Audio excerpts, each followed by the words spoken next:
Hello Stampers and welcome to Laura's Stamp Pad. Today I just wanted to show you a little tutorial on this stunning poinsettia card. Isn't that just a gorgeous holiday card? You could use that for so many different things, not only for Christmas season but also birthday or anything else. You could even, I know it totally looks like a poinsettia plant, but you could totally just color those flowers any color for any time of the year as well. The stamp set that I used is the Reason for the Season stamp set, so it's this one here, and it's in the Holiday Mini Catalog. I used this image here to stamp all the flowers, and then of course the greeting here, A Very Merry Christmas to You, which I love that scrolly font. It's just absolutely stunning. And then I used one of those silver doilies. Isn't that amazing for a little glitz and glamour? So let's get started on how I created this card. I started off, my card base here is Smoky Slate. So it is just a 5.5 by 8.5 sheet of Smoky Slate. But then I used a sheet of Whisper White, and this is just regular Whisper White cardstock that I used to color with all of my poinsettias there.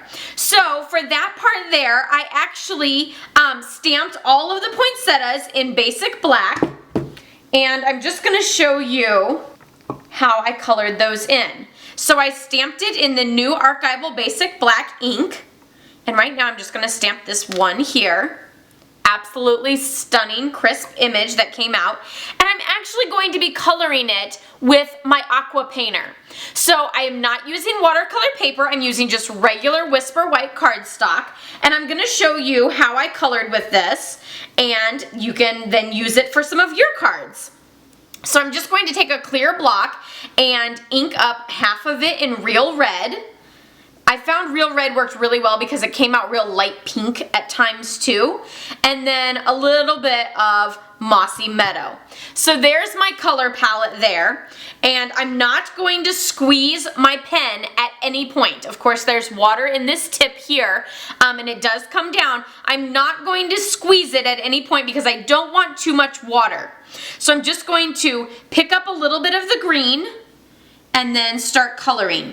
And if you want, and this is where I don't feel like I'm an artist whatsoever, but you can always do sort of the center of the leaves, a darker color, and then towards the outside do a lighter color, or do dark close to the plant, and then do a little bit lighter as you go up. Of course, whenever you first dab, then you do get a lot more color, and then as you go along, you start to sort of run out of color. But like right here, you can see that it's a little bit lighter towards the tip. I can always pick up more and then go back over that section, and now it's dark as well. The other thing is, if you always want light ink, you can always squeeze some drops of water here to make your color a little bit more diluted. So you'll just kind of go along, and again, like I said, you're not really squeezing the tip at all. You're just, or squeezing the barrel, you're just sort of coloring along and picking up ink and kind of playing with it a little bit. And I don't know, sometimes I like the way the leaves come out, and sometimes I'm like, maybe it needs a little darker. I always want to go dark. I always like my projects to be nice and dark, but really they should be a variation of color. So whenever I can achieve that, I find I'm very successful and super proud of myself, because it doesn't happen a lot. I always think it just needs to be all dark, all bold. So there I have all of my leaves. You can see I really love this leaf with that lighter shade there. So super fabulous. Now we're just going to run this dry on a paper towel and move over to our red. So again, like what I was saying earlier, you can sort of add some drips, and then you can see how that's a little bit lighter. Here, let's move that in a little bit.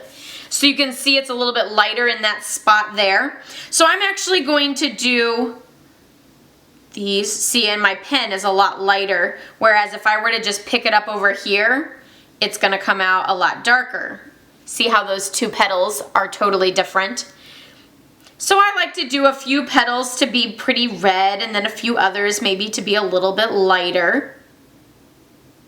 And of course, if you go out of the lines, that's perfectly fine, because that's what watercoloring kind of is. And if you find that you have like a little line that you didn't really want there, just go back and kind of smush over it a little bit more, and that'll sort of get rid of the line. Let's see if I can achieve that right here. I'll kind of leave that for a second And then see how I have that very bold line right there? I can just go back in and sort of smush all around, and then now it's kind of fizzled out because I've added in more color. And one of the other things that you can do is you can kind of go through with a very light pink and add that everywhere, and then go back in and highlight in certain spots to get that darker shade in certain areas too. I'll do it on that petal here, and then this one I'm going to go real light, and then I'm going to come back in a bit and show you how you can add that color back.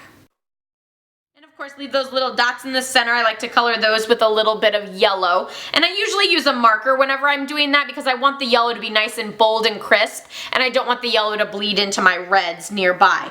So see, now I can kind of go back through on this one and just add a little bit of darker ink there along the edge to do some highlighting. And then I'm going to get rid of some of my color over here. And then I'm going to go back through and kind of smush it around in a little bit of like a circular motion. I'm going to pick up just a little bit more color until you get the look that you achieved.